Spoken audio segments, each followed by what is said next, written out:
नमस्कार मेरे प्यारे साथियों, बहुत बहुत स्वागत है आपका सवेरा एजुकेशन में। आज हम आपके सामने लेकर आए हैं हिंदी की बहुत ही इंपॉर्टेंट सीरीज, जिसमें हम करेंगे हिंदी के मोस्ट इंपॉर्टेंट क्वेश्चन। और ये सारे क्वेश्चन ऐसे होंगे जो आपके डायरेक्ट एग्जाम से पूछे जाते हैं। ऐसे क्वेश्चन हम करने वाले हैं जो सीधे सीधे एग्जाम में पूछने जाने वाले हैं। हम ऐसे क्वेश्चन बिल्कुल नहीं करेंगे जो कि सभी को आते हैं। थोड़ा सा टफ क्वेश्चन हो सकते हैं, लेकिन मुझे उम्मीद है कि अगर आप ऐसी किसी भी परीक्षा की तैयारी कर रहे हैं जिसमें हिंदी आने वाली है, तो आप इस सीरीज को जरूर देखेंगे और देखेंगे कि आपको जो परीक्षा की दृष्टि से जिसमें दिक्कत होती है, सीधे सीधे उन क्वेश्चनों का विश्लेषण किया गया है इसमें। चलिए मैं ले चलता हूं आपको क्वेश्चन की तरफ। जैसे पहला क्वेश्चन इसमें दिया गया है कि विलोम की दृष्टि से सही युग्म की पहचान कीजिए। इसमें से सही युग्म कौन सा है जिसका विलोम दिया गया है? क्या अधिष्ठित का प्रतिष्ठित होता है, आस्था का विश्वास होता है, असूया का अनसूया होता है, क्या प्रमुख का विमुख होता है? सही उत्तर बताइएगा कौन सा होगा। तो इसका सही उत्तर जो होगा वो हो जाएगा ऑप्शन नंबर सी। ये क्या है? ये सही विलोम दिया गया है। कैसा विलोम दिया गया है? ये सही है, ये सही है। बाकी अगर आप देखेंगे तो अधिष्ठित का जो होता है विलोम शब्द, वो क्या होता है? अनधिष्ठित होता है। क्या होता है? अनधिष्ठित होता है। इसको याद रखिएगा। आस्था का अगर आप देखेंगे तो इसका विलोम होता है अनास्था। क्या होता है? अनास्था होता है। और प्रमुख का देखेंगे तो प्रमुख का हो जाता है सामान्य। सामान्य इसका विलोम हो जाता है। देखिएगा अगले क्वेश्चन की तरफ आपको ले चलते हैं। विलोम की दृष्टि से सही युग्म की पहचान करिए, अर्थात सही विलोम आपको बताना है। क्या विशेष का विलोम आशेष होता है, विपत्ति का आपत्ति होता है, स्वतंत्रता का स्वाधीनता होता है, या वक्र का ऋजु होता है? सही उत्तर जो हो जाएगा वो हो जाएगा उत्तर नंबर डी। ये क्या है? सही है। क्या है? सही है। बाकी सारे जो तीनों हैं इनका हम देख लेते हैं कि विशेष का जो मैंने अभी आपको बताया था, विशेष का क्या होता है? विशेष का विलोम होता है सामान्य।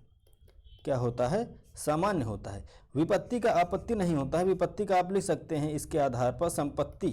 विपत्ति का क्या हो जाएगा? संपत्ति। स्वतंत्रता का स्वाधीनता नहीं होता है। स्वतंत्रता का हो जाएगा पराधीनता।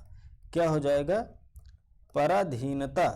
पराधीनता, या फिर आप कह सकते हैं परतंत्रता भी लिख सकते हैं। क्या लिख सकते हैं? परतंत्रता। ये हो जाएगा इसका सही उत्तर। सही उत्तर हो जाएगा ऑप्शन नंबर डी, जो कि वक्र का ऋजु होता है। ये सही विलोम है। बाकी तीन जो थे मैंने आपको बता दिया। बहुत इंपॉर्टेंट सारे क्वेश्चन हैं, सीधे एग्जाम में आए हुए क्वेश्चन हैं, इसलिए आपको इसको ज़रूर अपने कॉपी में नोट करना चाहिए, नोट्स बनानी चाहिए, जो कि आप डेली प्रैक्टिस करेंगे मेरे साथ तो ज़रूर से ज़रूर आपके एग्जाम में बहुत सारी हेल्प आपको मिलने वाली है। अपने सहारे पर निर्भर रहने वाले व्यक्ति के लिए एक शब्द क्या होगा? जो आपका आता है वाक्यांशों के लिए एक शब्द। क्या जो अपने सहारे पर निर्भर रहे उसे हम बलिष्ठ कहेंगे, आत्मनिर्भर कहेंगे, आत्मविश्वासी कहेंगे, या फिर स्वावलंबी कहेंगे? बताइए इसका सही उत्तर। सही उत्तर जो हो जाएगा उत्तर नंबर डी। जो अपने सहारे पर निर्भर रहे उसके हम कहते हैं स्वावलंबी। बलिष्ठ क्या कहते हैं? जो बल से परिपूर्ण है। क्या हो?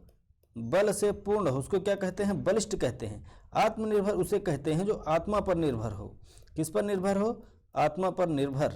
आत्मा पर निर्भर। आत्मविश्वासी उसे हम कहेंगे जिसे अपने आत्मा पर विश्वास हो। आत्मा पर विश्वास करने वाला आत्मविश्वासी होगा। ठीक भैया, इस सारे क्वेश्चन को आप अच्छे से देखिए, आत्म मंथन कीजिए और इसको अपने कॉपी में नोट डाउन जरूर करिएगा। बढ़ते हैं अगले क्वेश्चन की तरफ कि जिसकी पहले से कोई आशा ना हो उसके लिए एक शब्द बताइए। क्या उसे आशातीत कहेंगे, आशाजनक कहेंगे, अप्रत्याशित कहेंगे, या फिर प्रत्याशित कहेंगे? बताइए। जिसकी पहले से कोई आशा ना हो, जिसकी पहले से कोई आशा ना हो, जिसकी पहले से कोई आशा ना हो उसको हम क्या कहते हैं? अप्रत्याशित। क्या कहते हैं? अप्रत्याशित। और जिसकी पहले से जो है आशा हो उसे हम क्या कहेंगे? प्रत्याशित कह देंगे। जिसकी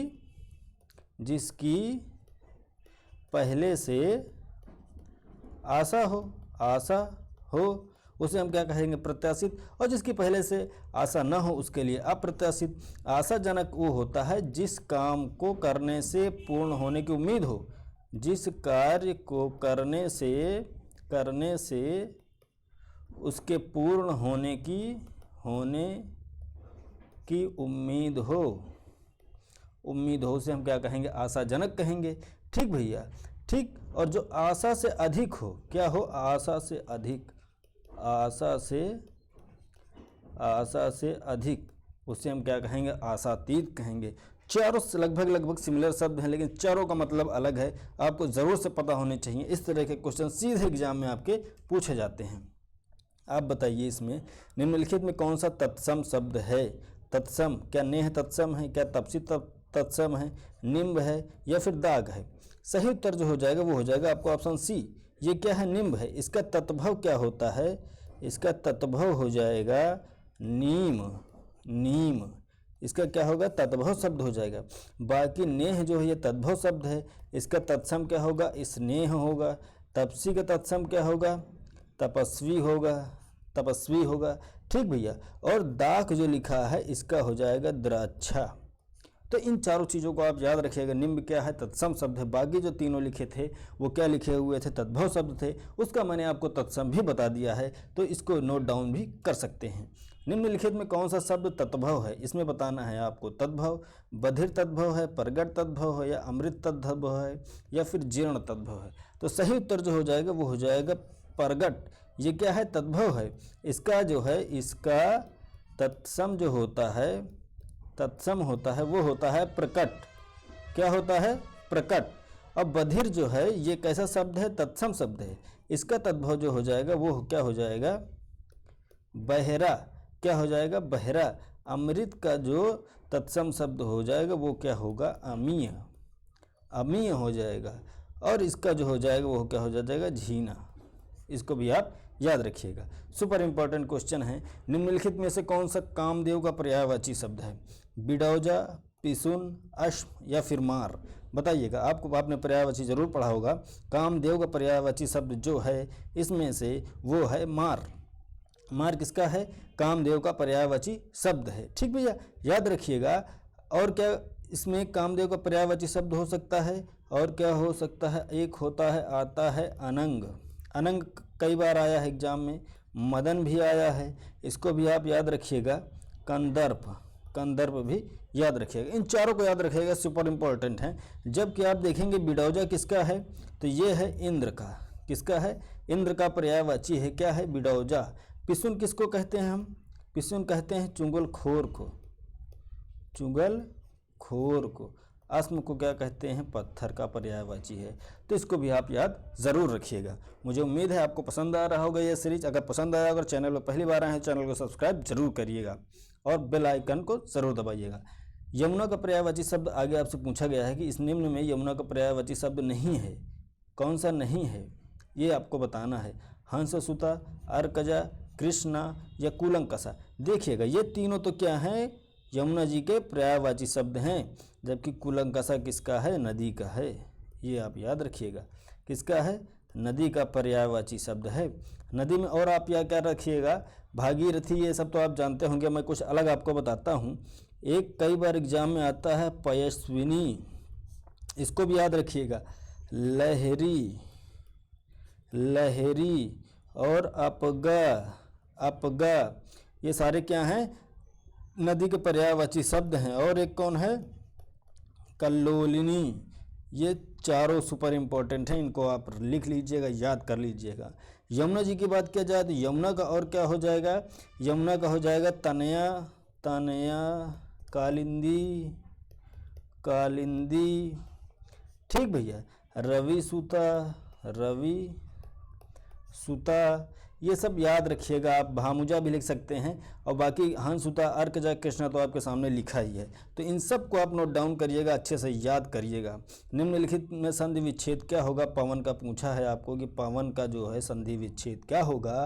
तो पवन का जो सही संधि विच्छेद है वो पो प्लस अन है, पो प्लस अन है। और इसमें अगर संधि पूछी जाए तो कौन सी संधि है, अयादि संधि है। ये भी आप याद रखिएगा। ठीक भैया, इंपॉर्टेंट क्वेश्चन। मृगेंद्र में कौन सी संधि है, तो मृगेंद्र में संधि जो है वो कौन सी है, गुण संधि है। और इसका जो संधि विच्छेद हो जाएगा वो क्या हो जाएगा, मृग प्लस इंद्र हो जाएगा। ठीक, कौन सी संधि है, गुण संधि है। संधि विच्छेद क्या हो जाएगा, मृग प्लस इंद्र हो जाएगा। अगले क्वेश्चन की तरफ ले चलते हैं। आपको कह रहा है कि जिन शब्दों में प्रयोग के आधार पर कोई परिवर्तन नहीं होता उन्हें क्या कहते हैं। प्रयोग के आधार पर जिसमें कोई परिवर्तन ही नहीं होता उन्हें हम कहते हैं अविकारी शब्द। क्या कहते हैं, अविकारी शब्द। और इन्हें और क्या कहते हैं, अव्यय भी कहते हैं। क्या कहते हैं, अव्यय भी कहा जाता है। जिन शब्दों में प्रयोग के आधार पर कोई परिवर्तन नहीं होता उन्हें हम क्या कहते हैं, अविकारी शब्द कहते हैं। ठीक भैया, याद रखिएगा, इंपॉर्टेंट क्वेश्चन है। और विकारी शब्द आप समझ लीजिए कि जिनमें विकार हो जाए, परिवर्तन हो जाए, उन्हें हम क्या कहते हैं, विकारी शब्द कहते हैं। इसको याद रखिएगा, सुपर इंपॉर्टेंट क्वेश्चन है। जब किसी समास में दोनों पद प्रधान होते हैं तो उस शब्द को क्या कहते हैं, सुपर इंपॉर्टेंट क्वेश्चन। उस समास को हम कहते हैं द्वंद्व समास। टाइपिंग मिस्टेक है, बाकी ये ऐसे लिखा जाता है, द्वंद्व समास, द्वंद्व समास। ठीक भैया, ये समास ऐसा है जिसमें दोनों पद क्या होते हैं, प्रधान होते हैं। और जो दोनों पद प्रधान होंगे या तो वो संज्ञाएं होंगी, क्या होंगी, या तो वो संज्ञा होगी या फिर क्या होंगे, विशेषण होंगे। क्या होंगे, विशेषण होंगे। दोनों के दोनों पद की मैं बात कर रहा हूँ, या तो दोनों संज्ञा होंगे या फिर दोनों विशेषण होंगे। और दोनों पदों के मध्य में और अथवा या का संबंध होगा, बीच में पद आएगा और या का मध्य ऐसा पद निकलेगा। जैसे रात दिन,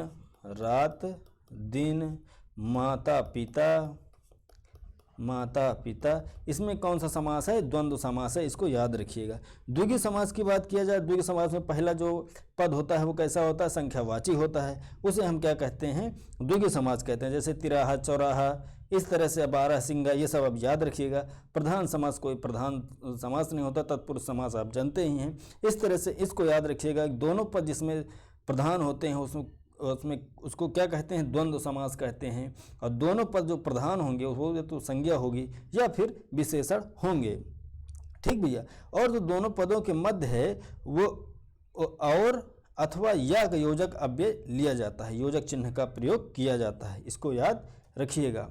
किस शब्द में कु उपसर्ग नहीं लगा हुआ है, नहीं लगा हुआ है, आपसे पूछा गया है कि कौन सा उपसर्ग नहीं लगा है। कुरूप, कुशल, कुकर्म, कुचल।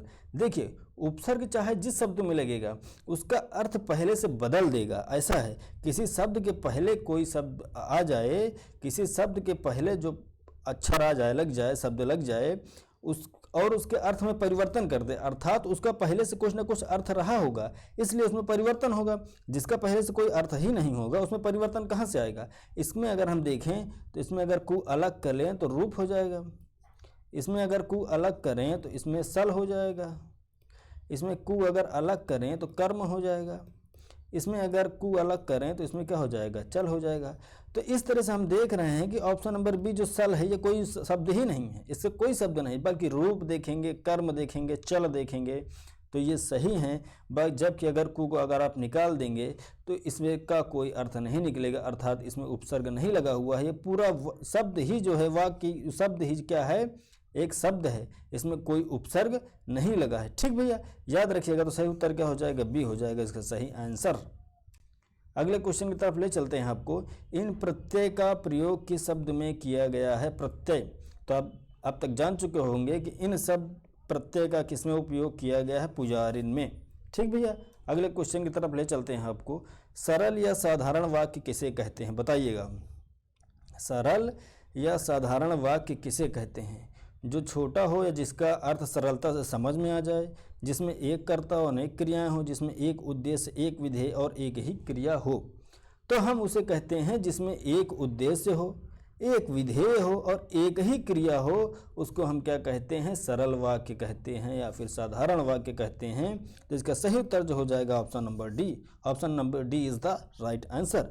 साधारण या सरल वाक्य उसे कहते हैं जिसमें एक उद्देश्य हो, एक विधेय और एक ही क्रिया हो, ऐसे शब्दों को साधारण या सरल वाक्य कहते हैं। और फिर आगे आ जाता है, अगर साधारण वाक्य की बात की तो फिर आ जाता है मिश्रित वाक्य। मिश्रित वाक्य इसमें से कौन सा है, तो वर्षा हो रही है, मैं पढ़ता हूँ, वह खेलता है, यहाँ पर मैं होना चाहिए। मैं पढ़ता हूँ और वह खेलता है, सुधीर पढ़ता है। मैंने सुना है कि नीना पास हो गई है। क्या सुना है, मैंने सुना है कि नीना पास हो गई है। तो देखिएगा भैया, मिश्रित वाक्य उस वाक्य को कहते हैं जिस वाक्य में एक वाक्य प्रधान हो। क्या हो, एक वाक्य, मैं यहाँ पर लिख देता हूँ, एक वाक्य क्या हो, प्रधान होना चाहिए। एक वाक्य क्या हो, ठीक भैया, याद रखिएगा, इंपॉर्टेंट क्वेश्चन है। एक वाक्य क्या हो, प्रधान हो, और एक से अधिक उपवाक्य हो। क्या हो, एक से अधिक उपवाक्य हो। एक वाक्य क्या हो, एक वाक्य प्रधान हो और एक से अधिक उपवाक्य हों। क्या हों? उपवाक्य हों। ठीक, एक जो है क्या हो, एक वाक्य प्रधान हो और एक से अधिक क्या हो, एक से अधिक उपवाक्य हों, तो वे जो है प्रधान वाक्य पर आश्रित हो। जो ये दूसरा वाला उपवाक्य है वो प्रधान वाक्य पर क्या हो, आश्रित हो। उस तरह के वाक्य को हम क्या कहते हैं, मिश्रित वाक्य कहते हैं। तो जैसे आप डी नंबर में देखिएगा कि मैंने सुना कि नीना पास हो गई है। पहला वाक्य क्या है कि मैंने सुना है। क्या सुना है कि नीना पास हो गई है। पास कब हुई, जब उसके ऊपर आश्रित कौन सा है, मैंने सुना है। इसका जो क्या मतलब है कि यही क्या हो जाएगा, मिश्रित वाक्य हो जाएगा। पहला वाक्य क्या है, प्रधान है, और जो दूसरा उपवाक्य है कि नीना पास हो गई है, वो क्या है, इसी पर डिपेंड है। किस पर, मैंने सुना है पर। ठीक भैया, याद रखिएगा, इंपॉर्टेंट क्वेश्चन है। अगला आ गया मुहावरा कि शेर को सामने देखकर किस मुहावरे से पूर्ण होगा। शेर को सामने देखकर मैं सातवें आसान पर पहुंच गया, मैं आग बबूला हो उठा, मैंने आसमान सर पर उठा लिया, या मेरे प्राण सूख गए। जब आप शेर को देखेंगे तो आप डर जाएंगे, इसलिए यहाँ पर कह सकते हैं कि वो क्या कहेंगे, मेरे प्राण सूख गए। शेर को सामने देखकर मेरे प्राण सूख गए। आप सातवें आसमान पर नहीं पहुँच जाएंगे, आप आग बबूला नहीं हो जाएंगे। आग बबूला का मतलब गुस्सा हो जाना। मैंने आसमान सर पर उठा लिया, ये भी नहीं होगा। सही उत्तर क्या हो जाएगा, मेरे प्राण सूख गए। सिर फिर जाना, सिर फिर जाना मुहावरे का उत्तर क्या हो जाएगा, चक्कर आ जाना, अहंकारी हो जाना, सर दर्द हो जाना, पीछे मुड़कर देखने लगना। सही उत्तर क्या हो जाएगा, उत्तर नंबर सी, सर दर्द। ये तो बिल्कुल नहीं होगा, इसको मत लीजिएगा, ऑप्शन नंबर बी हो जाएगा। क्या हो जाएगा, सिर फिर जाना, अहंकारी हो जाना। क्या हो जाएगा, अहंकारी हो जाना। ठीक भैया, या फिर इसका एक और उत्तर होता है, क्या होता है, बुद्धि ठिकाने में न रहना। इसका दूसरा अर्थ ये भी होता है कि बुद्धि ठिकाने में न रहना या फिर अहंकारी हो जाना। ठीक भैया, अगले क्वेश्चन की तरफ ले चलते हैं कि संस्कृत के वे शब्द जो हिंदी में बिना किसी परिवर्तन के प्रयुक्त होते हैं उन्हें हम क्या कहते हैं। ऐसे शब्द, जो शब्द तो हैं संस्कृत के और हिंदी में बिना किसी परिवर्तन के प्रयुक्त हो जाते हैं, तो आप सभी लोग जानते होंगे कि उस शब्द को हम क्या कहते हैं, तत्सम शब्द कहते हैं। ऐसे शब्दों को हम क्या कहते हैं, तत्सम हैं। वे शब्द तत्सम हैं। ठीक भैया, याद रखिएगा, सही उत्तर क्या हो जाएगा, ऑप्शन नंबर बी। अंतः अस्त व्यंजन कौन से हैं, अंतः अस्त व्यंजन कौन से हैं, तो अंतः अस्त व्यंजन क्या हो जाएंगे, ऑप्शन नंबर सी, या, वा और रा। और क्यों है, क्योंकि ये स्वर एवं व्यंजन के बीच में है, इसलिए इनको कहा जाता है अंतः अस्त। क्या कहा जाता है, अंतः अस्त। ठीक भैया, याद रखिएगा, सुपर इंपॉर्टेंट क्वेश्चन है। तो ये था हमारा आज के सारे क्वेश्चन, जिसमें मुझे उम्मीद है कि आपको कुछ ना कुछ ज़रूर सीखने को मिला होगा। अगर आपको सीखने को मिला होगा तो आप चैनल को सब्सक्राइब कीजिए, दोस्तों के साथ शेयर कीजिए, हमारा सपोर्ट कीजिए, और हम आपके लिए ऐसे ही वीडियोज़ लाते रहेंगे जिससे आने वाली परीक्षा में आप बहुत अच्छा स्कोर कर सकें। मिलते हैं अगले वीडियो में, तब तक के लिए जय हिंद, वंदे मातरम।